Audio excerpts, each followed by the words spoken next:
Welcome to CodeCraft, Exploring Engineering.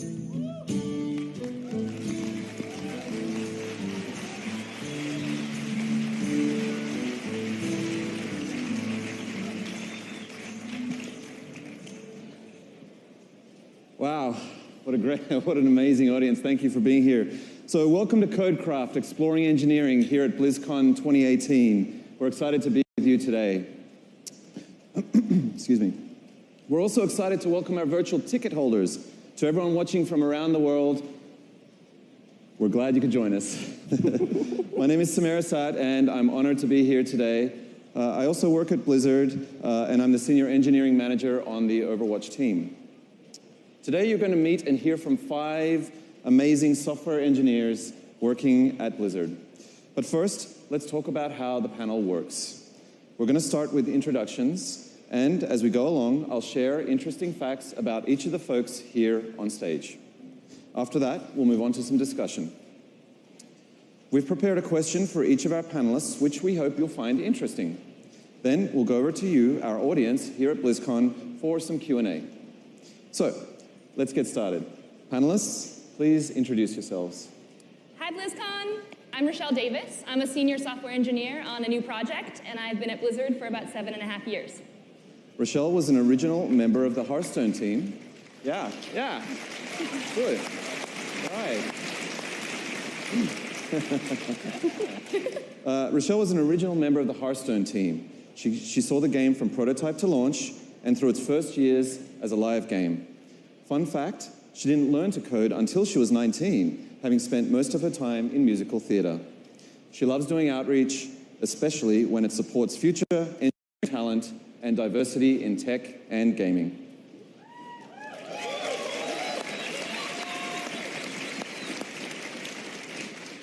My name is Bruce Wilkie. I'm a principal software engineer on the Overwatch team. I work on the engine and graphics rendering technology. Some of you, let's hear for Bruce. Some of you may recognize Bruce's name from the Overwatch forums. Bruce is a champion for all of the different PC specs from min to max for Overwatch. He's frequently helping players out with crashes and performance issues. He's also a specialist on rendering tech for Overwatch heroes such as skin, hair, armor, eyes, and he also works on the tech that enables the ambient light, reflections, and shadows in the amazing Overwatch environments.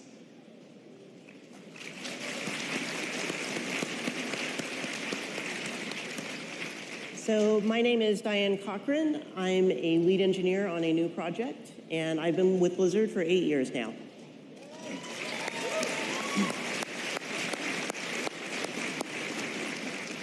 So in her time here at Blizzard, Diane helped put together our company's approach to continuous integration. She was also a lead engineer for the Battle.net desktop app, Blizzard's public API platform, and our authentication and authorization infrastructure. She moved from web and mobile to work on a new project as lead software engineer.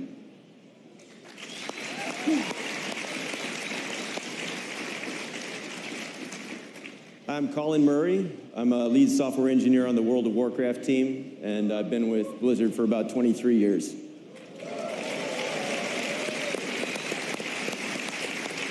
It's 23 years, folks. So Colin has written code for Diablo, StarCraft, Warcraft 3, and every version of World of Warcraft.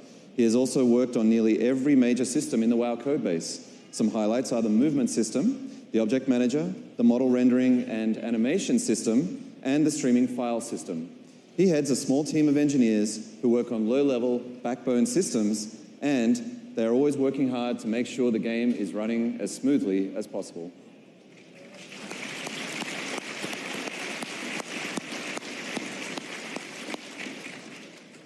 Hi, my name is Sarah Dobler. I am a technical lead on Battle.net tools, and I've been with Blizzard for almost 14 years.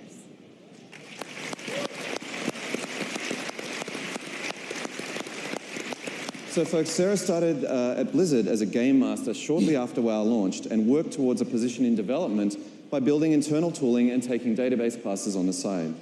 She was an early member of the web team where she worked on Blizzard.com, the support side, and the original WoW Armory, and the platform that provides content for our modern community sites. She's currently leading up the tools team on Battle.net. Her team's products include the recently launched Blizzard Battle.net Developer Portal, as well as a number of web applications that power the Battle.net platform behind the scenes.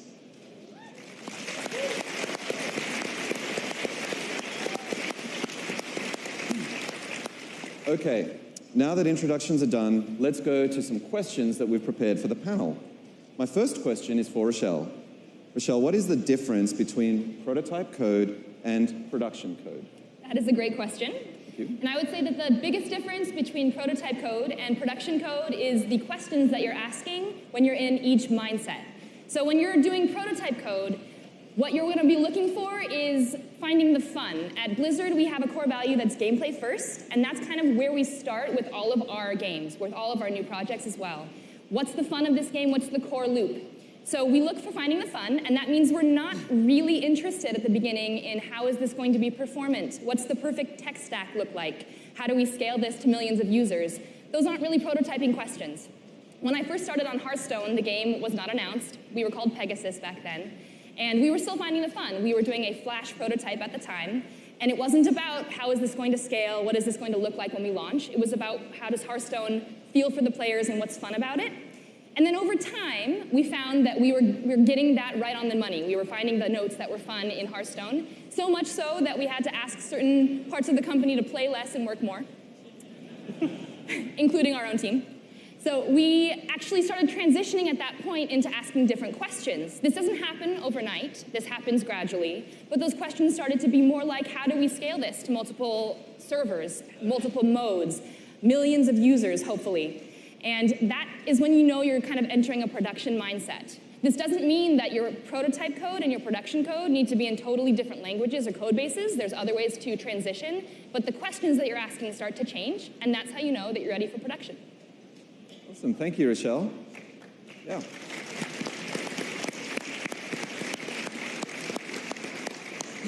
Okay, on to Bruce. So Bruce, Ash and Bob are the latest additions to the hero roster in Overwatch. How does someone working on the rendering engine help a new hero join the action? Ash is a great addition to the hero lineup in Overwatch. Hopefully, if you're here at Blizzcon, you've had a chance to try her out in the demo area or at home, seen some videos. It came up yesterday, I think, in the What's Next panel, but Ash was very technically challenging because there is actually, her ult is an entire new hero. It's Bob. Bob is just like a player. You can buff Bob, you can heal Bob, you can, anything you can do to a player, you can do to Bob. And so when the designers came to us and said, you know, we want her to have this kit, they were very adamant about that. You know, we had to actually work a lot with them to figure out how we were going to make that happen. One of the ways that we do that is when all heroes in Overwatch have a memory budget, and you know they can only take so much memory because we have to run on min-spec machines and high-end machines at high frame rates. So Ash and Bob have to fit in the same budget that something like Tracer has to fit in. So to do that, when you see Ash, when you see Bob, you aren't always seeing the same versions of Ash and Bob. In Hero Select, for example, you see a very high-quality Ash because it's just Ash and Bob's not there, and she's right up close to you, and you want to see high quality. When you see Ash and Bob in a highlight intro or in the hero gallery, you see a lower quality version because there's more stuff going on, there's different things around, and finally, when you see them in gameplay, you're seeing a different version yet. The textures are more compressed on Bob, so he'll fit into memory. The polygon count is lower, so the frame rate can stay high. And we do all this so that people on the min specs, they can play the game. People on mid-range machines can play the game at a higher frame rate. So everyone can enjoy our game, not just people with high-end machines. Awesome, thank you, Bruce.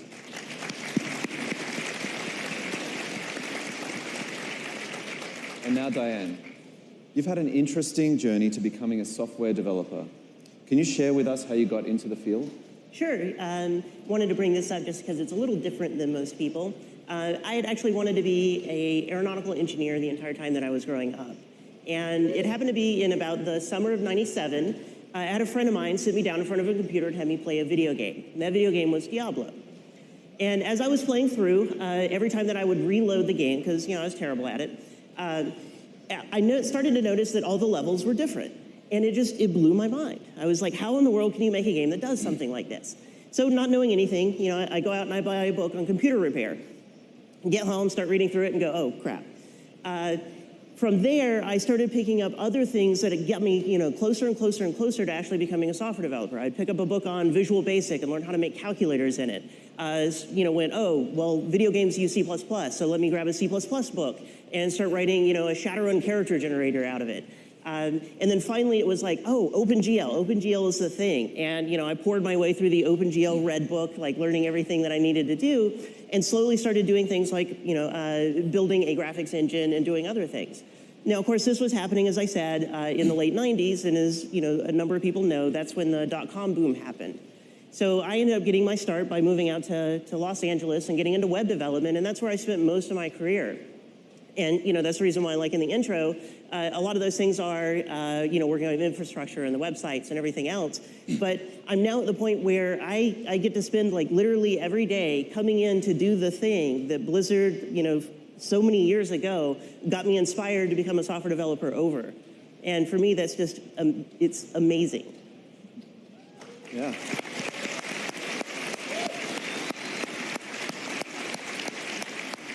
Thank you, Diane. Next is Colin. Colin, how does the World of Warcraft team manage finding and fixing software bugs with such a complex game?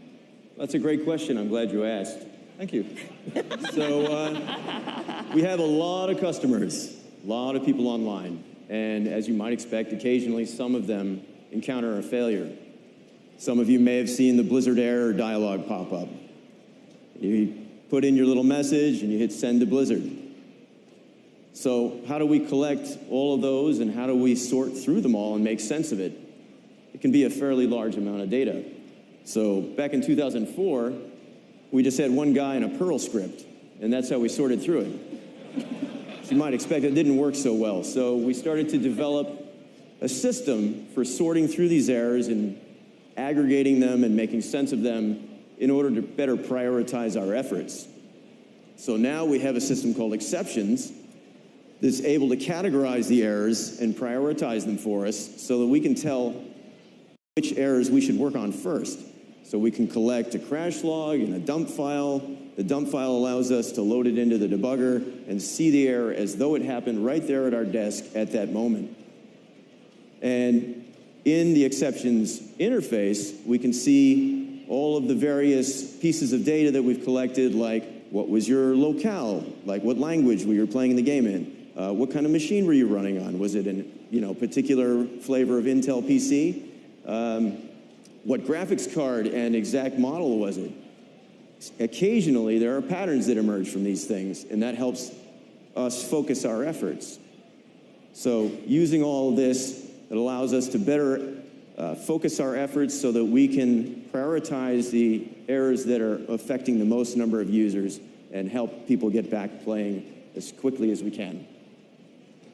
Thank you. Okay, folks. Before I move on to Sarah, we're going to get to our Q&A section in just a moment, and I'd like to invite members of our audience who have questions for the panel to start lining up, queuing up on the mics that we have set up on the floor here. Okay, Sarah. We recently launched the Blizzard Battle.net Developer Portal, where community developers can go to consume game data via APIs. As a member of that team, can you talk about how community API support got started? The very first community API was the World of Warcraft Armory. Back when we created it, we chose a front-end tech stack of XML XSLT, which meant that we were delivering the XML data separately from the XSLT style sheet. Now, we had intended to release a website, but a really interesting phenomenon occurred. The majority of our traffic wasn't human. It was automated. It was API developers that were consuming the XML character profiles, and they were using them to power fan sites and client applications and signature generators and just about everything you could think of. So we geeked out about that. And then we started making decisions that were intended to keep the API developers going. When it became time to actually retire the original Armory, We were adamant that we did not want to move on from the Armory as a website without also having a replacement for it as an API. And to that end, we actually left the old Armory running alongside the new World of Warcraft community website solely for the purpose of serving character profile XMLs. And in the meantime, we worked on the first World of Warcraft REST API. The REST API exposed the same data that the Armory had, and it had some of the same maintainability problems that the Armory did. But what made it special was that it was our first standalone intentional API offering for the community. We wanted to level up from there, and this is where Diane was actually involved during her web and mobile days. The web team went to the game teams, and we agreed upon protobuf contracts to which they could push their game data to us. And they gave us the ability to expose more data than you could get just by scraping the site, and to support some games besides WoW.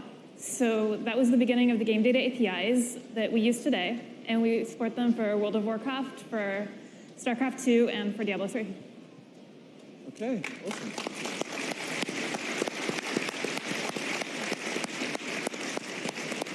Okay, thank you everyone for sharing your experiences with our audience.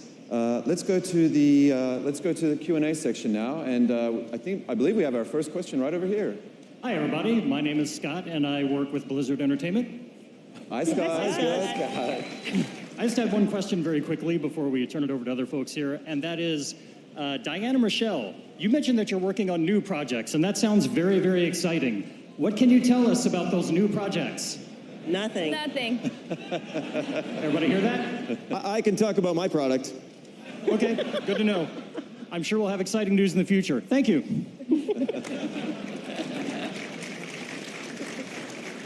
We have a question over here. Go ahead. Hi, everyone. My question is for everyone. I just wanted to know, what software do you guys use on the daily basis, and does it vary from game to game, or do you guys all use the same IDE or anything like that?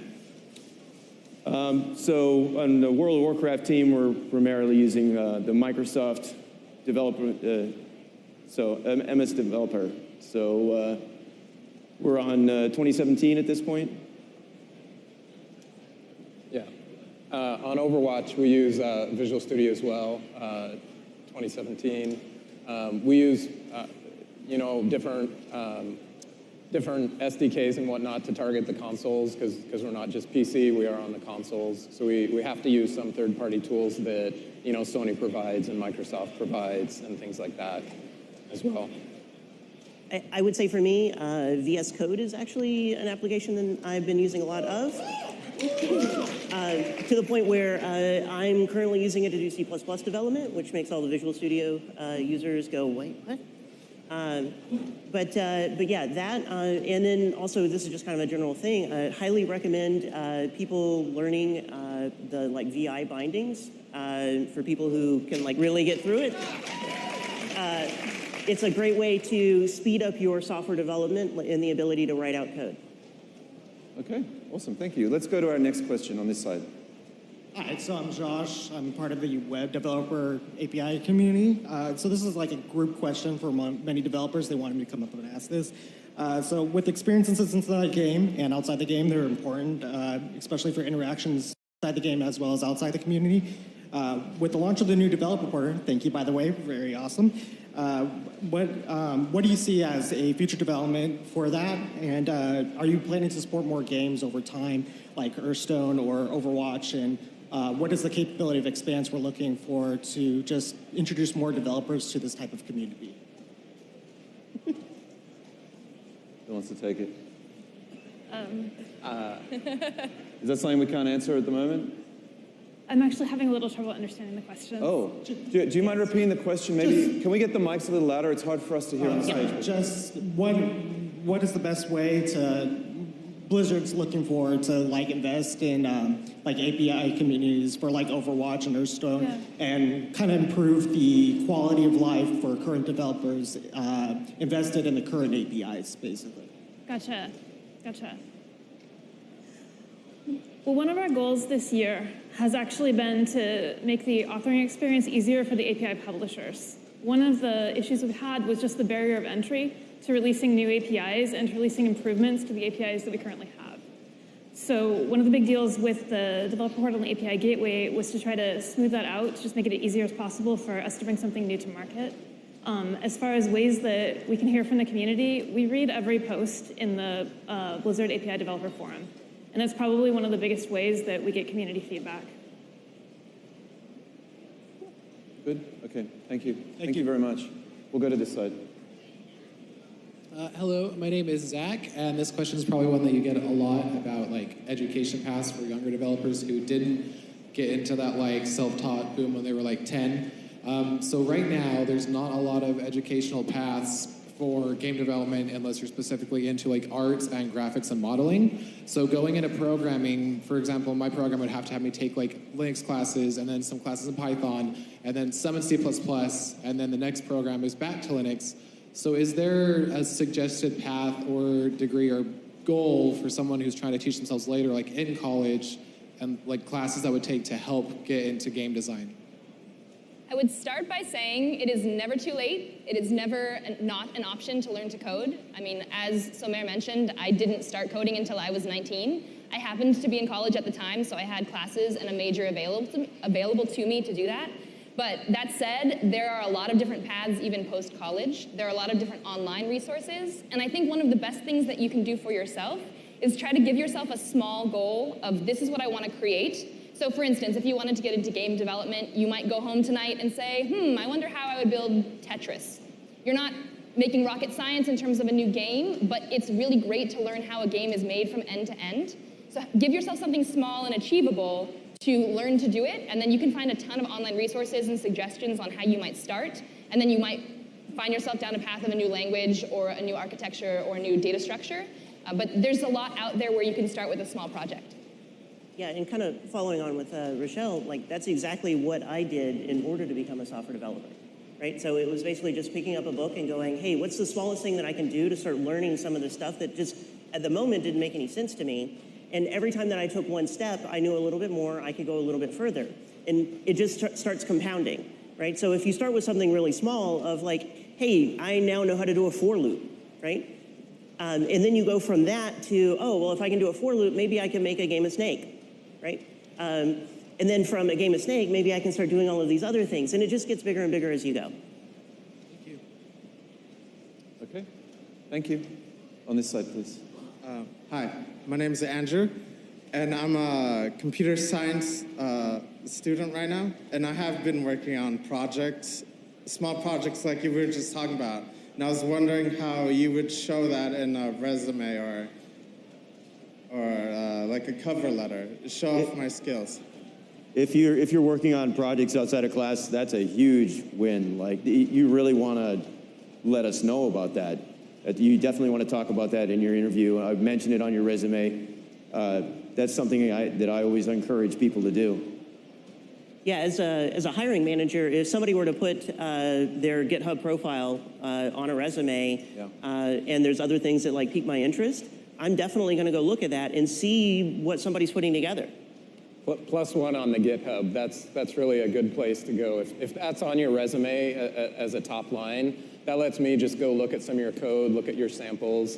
If anybody out there is a shader writer, doing something on ShaderToy or whatnot, or some of the WebGL sites, so that you just put those links right in your LinkedIn or your resume, and I can just go see what you've done. Like, it's really helpful when I'm interviewing people. And be sure to curate that as best you can as well. That's representing you as an engineer and the skills that you have. Put your best foot forward there when you do that. So when we look at it, we can really see what you can do. Thank you. Okay, we'll go to this side. Hey, I'm Rob. I found it really interesting yesterday at the Overwatch What's Next when they were talking about, as you mentioned, the memory budget issues with Ash and Bob. And I was wondering, on the flip side of that, are there ever situations where the team brings you a character and you've got plenty of budget left? Do you bring it back to them and say, hey, you can add some cool stuff? Or do you just kind of step back and go, well, I guess those matches will play a bit better? That would be awesome. Yeah, right? Let me think. I don't think that's ever happened. So our artists, when they make textures, when they start, They actually make it at 4K, 4096 resolution, like just ginormous textures, really. So it's really never a case of, we didn't use all the budget. It's always a case of, we have this hero that takes about 200 to 300 megabytes. Okay, now we have to get it in budget. You know, how do we do that? So, I mean, it would be great one day if that happened, but at this point, I don't think that'll ever happen. Artists are aware of the budget, and they usually try to push the limits. Yeah. As they should. Yes. Thank you. Thank you. What sorts of challenges do you face making MMOs and esports that developers of other large online services don't normally have to deal with? So one of the biggest issues that you have to deal with on a morgue is when you're releasing an update, say to your art files or your terrain data or whatever, you have to worry about patch size. And that's not something most other games have to worry about. You're continually patching, and so you want to minimize the amount of data you have to push over the wire to those users. That's something other games don't really have to deal with very much. I'd also say that our games are global, and so we try as much as we can to give all players across the globe the same experience, and different teams approach that different ways, but that is a challenge that there's a lot of thought, especially engineering thought behind. That means scale. That also means simultaneous launch sometimes. Sometimes it means staggered launch. Making sure that we're thinking about all of those things, all of us have to think about that on all the things that we do. For Overwatch, something that's challenging for the entire engine team is when we run at the competitive level, they want the highest frame rate possible to have the lowest input lag. So we're routinely trying to push that 300 FPS limit to make sure that they can get that. And for us, that's just a crazy fast frame time.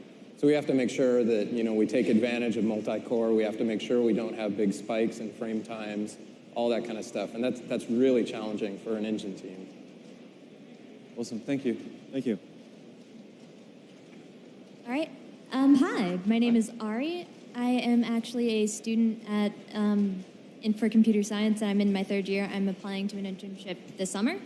And I was actually, sorry, I'm very... There we go. That's better. So my name is Ari. I'm applying to the computer science internships this summer. And I was actually wondering what some of your favorite algorithms to use or implement were, and if you guys had any resources that you really like for algorithms off the top of your head. So I would encourage you to just read up on all the various major data structures, hash tables, linked lists, know the appropriate data structure for the appropriate instance, right? And not everything's appropriate for every case. I would say, to me, there's like core object-oriented design principles, things like the solid fundamentals. I'm a big fan of, Uncle Bob. If you, search the internet, you'll probably find some stuff on him. But those things can actually transcend what language you're working in, what focus area you have. So if you went into, let's say, web development, it still applies. If you're doing game dev, it still applies. And those, to me, are really the things that you should be focusing on first. And then it's like, from there, the data structures. And then from there, it's like more, I'd say, like domain-specific stuff. I'd also like to throw in there, I know your question was about like technical side, but there is a really important aspect to something that we all do every day, which is communicate with other disciplines and communicate with fellow engineers. So I started as an intern at Blizzard. I went through the internship program. I highly recommend it. And my first manager was somebody that I wanted to know later. What did you see in me? Why did you hire me? Why did you pick me? I was sure they had other applicants. And I eventually asked him this about 2/3 of the way through my summer. And I thought it would be because I had some great knowledge of coding structures and architecture or some perfect answer to some technical question. The answer was because you made eye contact with me. And it doesn't mean that I didn't know those other things, but that was actually what made me stand out, was that I was able to have a conversation and that I was thinking about how I came off when I communicated. And that's something to not neglect because you will do it every day as an engineer. All right, thank you so much. Thank you.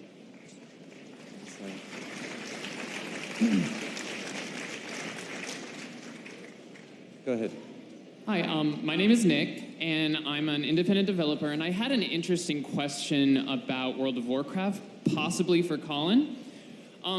World of Warcraft aesthetics are like, at this point, there's a number of interesting aesthetic quirks that are almost like, they look like they're a result of legacy optimizations, whether it's like for rendering or for networking code. Like, you see still a lot of like transforms desync with animations. You see like game events not quite lining up with a bunch of different visual events.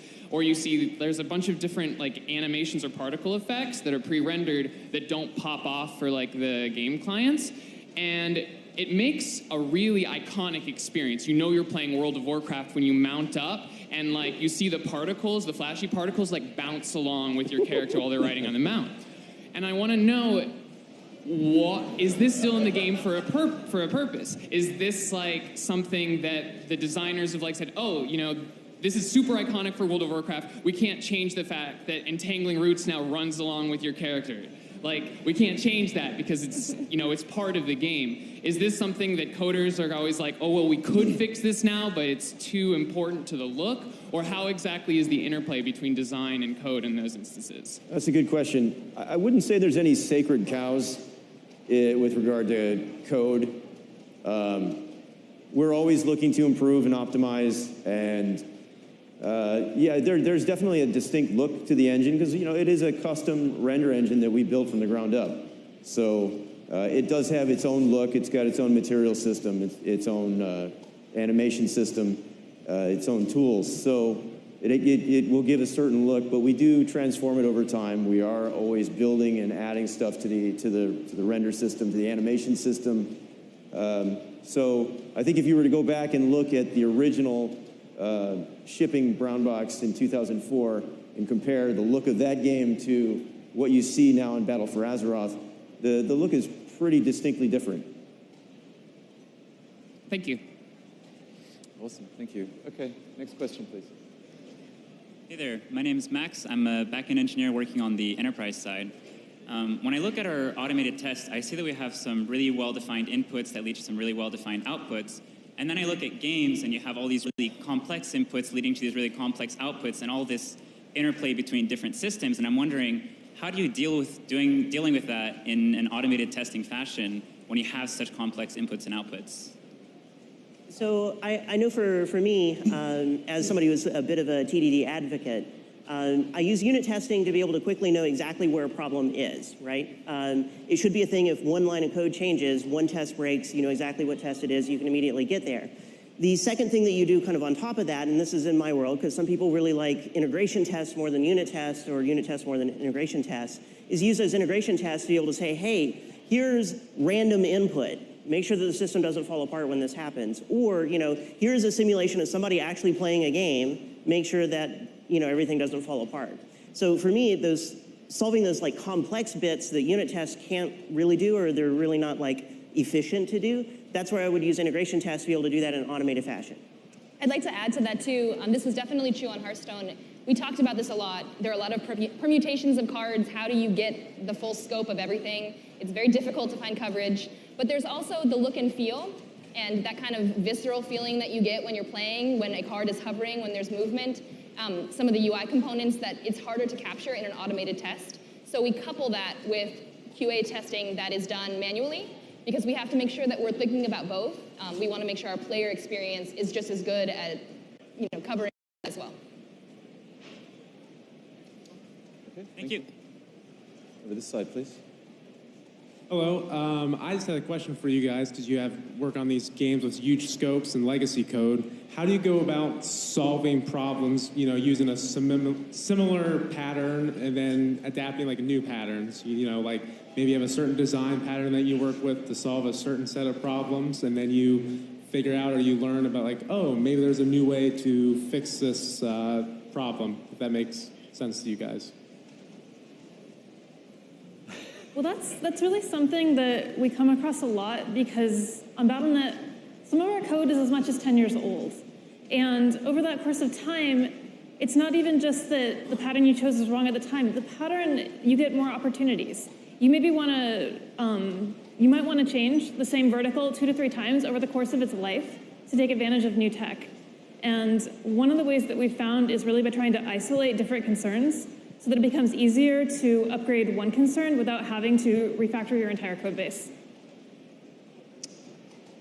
Some of the other things that come up are, over time, our use of a system will change. So we may have built a system to solve a certain problem many, many years ago. And this is a big deal for World of Warcraft because, I mean, we've been in development since 1999. I think some of you were born around then. So over time, our use of a system... so the use of a system may change over time, and so the demands on that system will also change. And so then we have to rethink the design of that system and possibly rewrite it. Okay, awesome. Thank you. On this side. Hi, my name is Jason Alvarez, and I wanted to ask about a career-related question in getting to Blizzard. So in 2015, I graduated with a Bachelor's of Science in Mechanical Engineering, with a minor in Software Engineering. The last few years, I've worked in an industrial company, basically designing large tanks with SolidWorks and AutoCAD and what have you. And I had a question for myself, and also I have a brother named Ryan who completed a degree in computer and electrical engineering in 2016 and has worked in a utilities company recently and ASML as a support engineer. But anyways, I just want to ask on behalf of us, like, you know, it's really hard to find like the niche or the entrance into a career at Blizzard when you have, you know, the more undergraduate geared, you know, internship programs, and then you have so many, I've checked, you know, for, you know, the last few years, like always these senior software positions or, you know, more senior positions open that require a lot more years of experience directly in the field. And there's not really a place for us in the middle who are engineers, but, you know, don't fit in either box. And I was just wondering, what advice could you give for my brother and I, who's not here, but just, you know, yeah, what advice would you give us to be able to find a career at Blizzard, and how would you get a start in considering our positions, and I'm sure there are many others as well? I would say your passion will shine through in your cover letter most of all. And you should apply, you should apply, you should apply, and if I didn't mention it, you should apply. There's something that I deal with as an engineer, and I've talked to a lot of other engineers and honestly other developers who talk about their imposter syndrome, thinking that they don't have the skills necessary to do a job, or they look at a list of requirements and see the two that they can't do, and therefore they shouldn't even put their name in the hat. So even if you think maybe you're not at that senior level, but you hit most of the bar, try it out. A lot of people apply a lot of times to Blizzard, and you will not get the job you don't apply for. So try it. I would also recommend that you look through our associate and mid-level positions. They do come up. There are many online right now that you can see. And make sure when you craft that cover letter that you tell us why you're a fit for Blizzard and why Blizzard is a fit for you. The passion of the cover letter comes through, and the passion of the people that end up being on this stage and at BlizzCon and back at the office developing our games always shines through. So we want more people like that really just want to be here making great games. Doesn't matter what your background is. It doesn't matter what your historical experience in the industry is. We want to hear from you.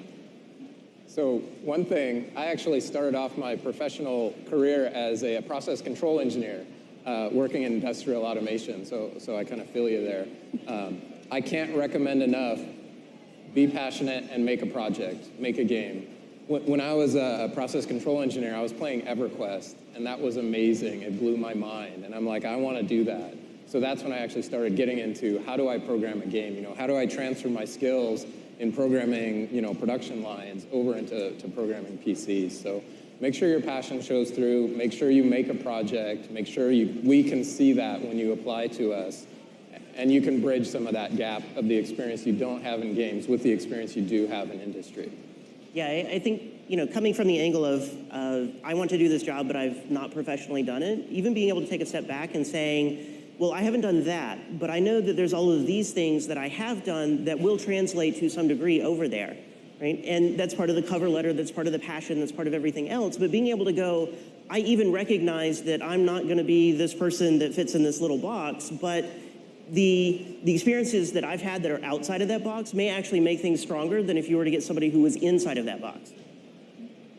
Yeah, that's right. Just last thing. So the problem, though, is often with the projects is that we don't have the a priori knowledge to be able to necessarily make something significant that'd be impressive. And we've tried applying multiple times to positions that were, you know, above us in terms of requirements, but never anything. So I just, you know, that's why I was asking, because it's just like I'm hitting a wall year after year, and like, I don't know, like how do you even, like do you have to take specialized classes just from specific universities that would offer something in gaming, or because our universities are general engineering, we couldn't do that. So I don't know, like I don't know any of those, or what resources do you recommend to even be able to, start with that, with like how to do game design and what have you? I don't know, like. So I talked at a university not too long ago, and one of the things that I tried to stress to people was there is so many resources online right now. Like you can just sit down at your web browser and you can get tutorials of things that I had to muddle through years ago. It's really awesome, the knowledge that you can find nowadays online. The engines that you can use to code are free. You can just try them. Like that blows my mind when I think about it. You can get all these resources for free now. So that's, when I say make a project, that's what I'm saying. Go online, learn how to do that. Use the free tools you have available to you. And remember, it's not about what you know as much as it is about how you think. Can you problem solve? And that is a skill that transcends all engineering disciplines. Is there a specific site, though, that you'd recommend? Because I've tried so many different ones, and it's just like I get lost in the information coming. I think we're doing a meet and greet afterwards. Oh, if you hit me up over there, right. I can show you some. Thanks so much. Thank you. Thank you. Okay, let's go to this side. Hello there, my name is Gil. I'm a DevOps technical lead, and I wanted to know, at Blizzard, how do you guys do experimentation? Because I can see flow, I can see feedback, but as operations, I wouldn't let a developer touch a PTR, never mind a production. And doesn't matter how many times a day. So how do you guys experiment rapidly? How do we experiment? Yes. I would say we do that every day. Part of making something that is fantastic software is making new things, making mistakes, learning from those mistakes, and then building something that's better out of it. And I'll use like Sarah's thing as an example, our API platform, that's gone through like 4 major iterations where every single time we've done something, we tried something new, we went, oh, here are the parts that work really well, here are the parts that don't, so let's iterate on this and then do it. I think that's one of the things that Blizzard is relatively famous for, is iterating on things until they're fantastic, right? So it's also concentric circles, if you think about it that way, of who your test group is. Like, who's your audience right now? When you're early on, it's probably just your core team. Like, what are you trying to make? What's the game you're trying to build? What's the API you're trying to create? There isn't a whole lot of scale, which gives you a lot more freedom to make changes, because you're not trying to service a live product at the same time. And then as you grow, Blizzard also does a lot of internal testing. So we'll test within our own team, and then we'll widen that circle a bit and have maybe a strike team. And then we'll widen that circle a bit and have the entire company testing in like an alpha. And the iteration in each of those phases is going to look a little bit different, but there is experimentation that happens all along the way through to live production, where we still experiment in places like PTR. But there's a lot before that as well. I think this speaks a little bit to Rochelle's very first question about what is production code.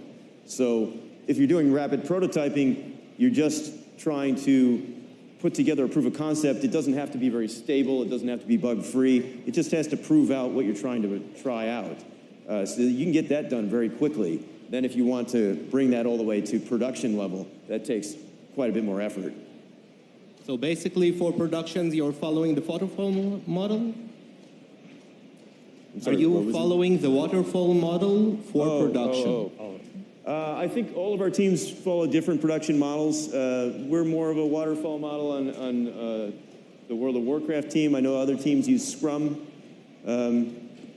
Yeah, most of the teams that I've worked with and on have been, Agile Scrum.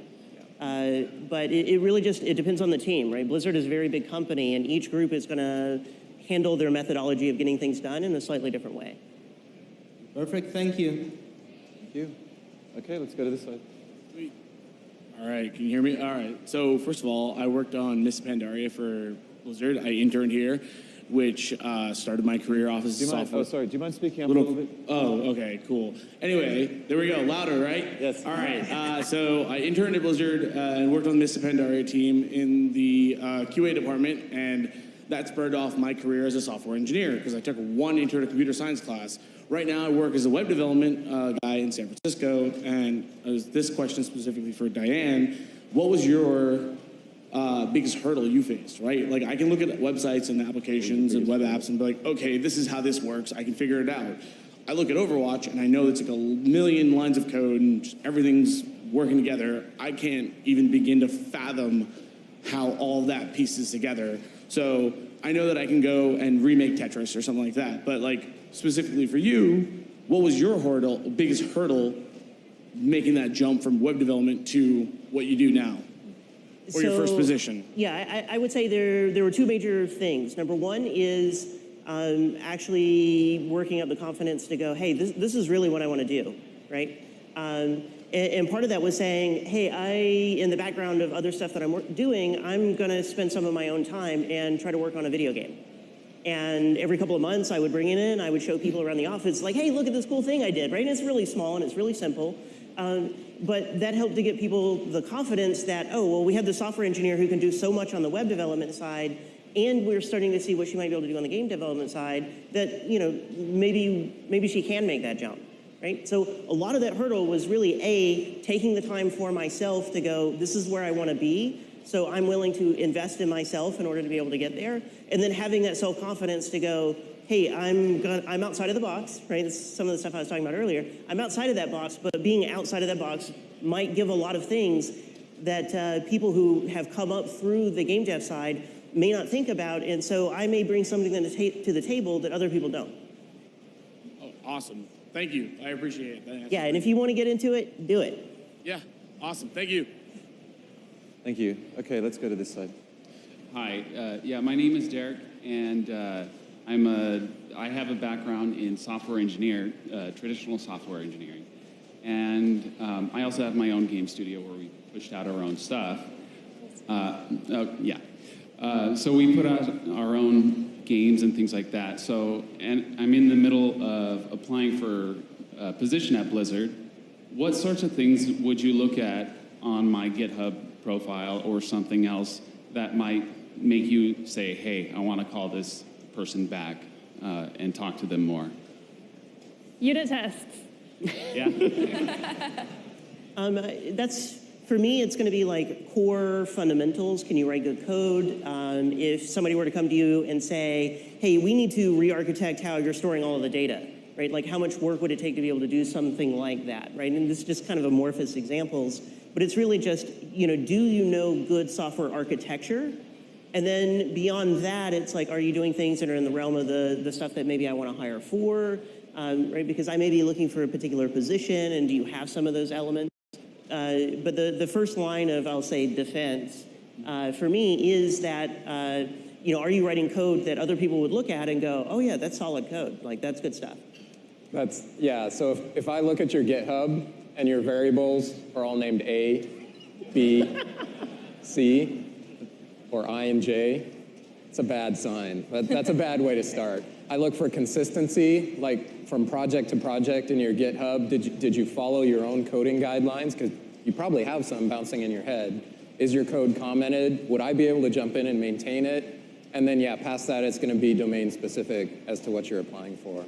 There's also some element of what position are you applying for. So if you're applying to be a gameplay engineer on a game team, I'm probably going to care about, do you have interest in that type of game? Or if you don't know what the game is because it's a new project, like, does it align with what we're trying to do from what you're passionate about already? You can't fake that stuff, right? But if you're applying to be more of a server engineer, then I'm going to care more about, do your projects, does your GitHub, does your experience speak to stability? Do you think about those kinds of things? I may be less interested in what kind of games you play, if it matches exactly with this one. It depends on the role, but we're looking at that too. Is it a fit across the board? And also, what does your code look like? Thank you. Thank you. Hey guys. Most people think of QA as bug finders and final quality checkers. But as a QA test engineer, I know that we do a lot more than that. We ensure quality from the top to bottom of the development stack. And I'd like to know, kind of on a, I know it's different from game to game, but from your experience at least, how does Blizzard integrate QA into the development process holistically? From UX to the development of code, shipping, and then support afterwards? It's a big question, but, you know, what you'd like to answer? Sure. Go ahead. So in World of Warcraft, we have a few embedded QA engineers on the team with us, and they help us with day-to-day operations as people report through our internal mailing list the issues they may see in the daily build. The QA will investigate it, file a bug, and assign that to an engineer. And then on the larger scale, we have the QA department in general. They have an automation team that is doing automated testing. They have routine testing there where they're going through checklists. They'll have various focuses. If we're about to release a patch, then they'll be focused on testing that, running through checklists, running it through automated testing. We interact with QA pretty tightly. And on web and mobile, as I mentioned earlier, it's Agile Scrum, so we have these small Scrum teams. There is a QA engineer in every single one of those Scrum teams. And basically, for a lot of those teams, what would happen, and these are the ones like I directly oversaw, managed, worked in, whatever, was before a story could get closed, QA signed off on it, right? So not only did we have the product owner go, yes, that looked good, but we also had QA say that didn't cause any bugs to happen. That really helped cut down the end cycle time, right? Of, hey, we're about to go live. Do we need a month to test everything? Which is the environment that we lived in before, right? Like a new update to the WoW site might take a month worth of QA, and we would get that down to 2 hours, right? And that was working very closely hand in hand with QA the entire step of the way. Thank you very much. Thank you. Hello, I am an IT consultant and I jump around a lot, but I've mainly been focusing on Ansible and dabbling in OpenStack. And I look on the job applications and I don't really see anything that really fits kind of like my skill set. What skills or other things do you recommend for someone who's looking to become a better, or basically bring more skills, become someone who get hired? From what you just said earlier with Ansible and everything else, it sounds like you're more on the systems engineering side, right? And we have a lot of systems engineers, right? We have entire departments dedicated towards doing those sorts of things. So it's actually broadening out from just, I say just, but broadening out from that area into general systems engineering skills, and then applying in the IT departments, because we definitely need people at the same rate we need software engineers. Thank you. Thank you. Hi, my name's Erin. I'm a business analyst and project manager in corporate IT. So working in our corporate IT, specifically with companies that have grown and continue to grow, a topic that comes up a lot is technical debt. I was wondering how much of that you guys encounter with Blizzard, a company that's constantly rapidly expanding, and how you begin to assess that technical debt and decide what approach to take with it. I would love to say we're debt-free, but that would be a lie. I think that each one of us could spend a long time talking about the things we'd love to change. From games that have a long legacy, right? We have old code in there that has to intermingle with new code. We have decisions we made years and years ago that were great at the time, but no longer solve the needs of the game or the project. There's absolutely technical debt. And for each team, it's going to be different how that gets kind of balanced against the new features that are coming up. So this was a conversation we had a frequent amount on Hearthstone. It still goes on. I'm not on the team anymore, but I can speak to how it looked back when I was. And there was a conversation always that needed to happen between, we have these features that we want to add to the game, and we have this tech debt that if we don't solve these problems, it will actually directly impact those features. So it became kind of like a cost analysis a lot of the time, and that requires both engineers and production and design to kind of be on board with understanding the problems. So it kind of goes back to what I mentioned before about communicating. Like, you have to be able to articulate, why is tech debt going to impact the game? It absolutely does, but once you can do that, you can have a conversation about trade-offs. Great. Great. Thank you very much. Thank you very much. We're getting towards the end now, so maybe 2 more questions, and then we'll have to start wrapping up, unfortunately. Go ahead, please. All right, so this mostly for Colin, probably. Recently, as I think about last year, they announced that WoW was going from a longer cycle of content releases to a shorter cycle. On the engineering side, how did the organizational shift happen to allow for those much rapid iteration on content cycles? Well, for one thing, we expanded our staff. So when we initially shipped WoW in 2004, we had 12 engineers. If I am correct, I think we now have almost 75. So it's just a bigger team. But other than that, I think we've refined our tooling, we've refined our processes a bit, and certainly we've introduced more automated testing, more unit tests, more things that will facilitate more rapid development. Thank you. Thank you. Hello, my name is Lucas Norpshin. I'm a computer science major with a focus in system architecture. And my question is, will any Blizzard games ever be ported to Linux? Be ported to Linux. Oh. Wasn't there a while? Our servers run on Linux. That's true fact. True fact right there. Yeah, I work on a Mac every day. I mean, that's all we can say about that. Okay.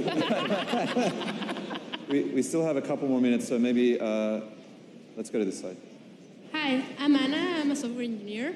And I just want to say that I'm really happy that I see so many women in the panel. It makes me super happy.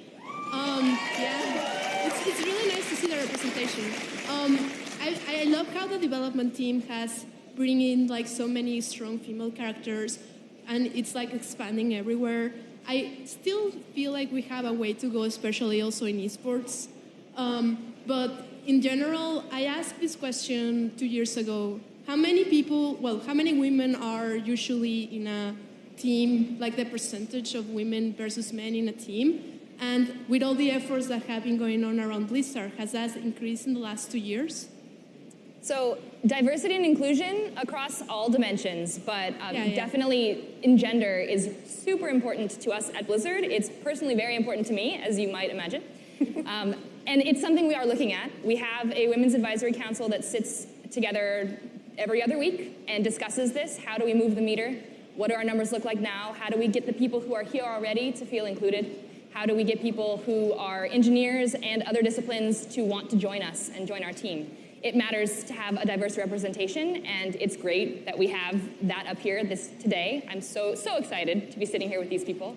It matters. If you want to talk more about this, we actually have a Nexus that's down the hallway.